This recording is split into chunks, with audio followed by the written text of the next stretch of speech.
سلام فوتبالیا، سریع بریم سراغ داغ‌ترین خبرهای امروز. پخت و پز عربستان در نقل و انتقالات تابستانی. داروین نونیز به الهلال پیوست. با اعلام رومانو کمان به زودی به تیم النصر میره. رسمی انزو میلوت به الاهلی عربستان پیوست. سردار آزمون مهاجم تیم ملی ایران برنده توپ طلای امارات شد. مالیک تیاو با 40 میلیون یورو از میلان به نیوکاسل پیوست. منچستر یونایتد قهرمان جام اسنپ دراگون شد. با اعلام هلدینگ خلیج فارس، استقلال به زودی صاحب 2 کشتی جدید می شود.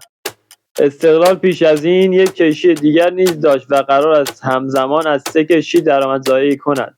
و باشگاه استقلال با موسی جمپو به توافق شخصی رسیده و قرار است مذاکرات با لیگ بلژیک برای دریافت رضایتنامه فشرده‌تر شود.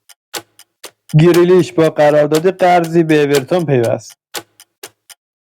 اگه دوست داری هر روز خبرهای داغ تو 60 ثانیه بگیری، لایک و سابسکرایب یاد نره. فردا میبینمت.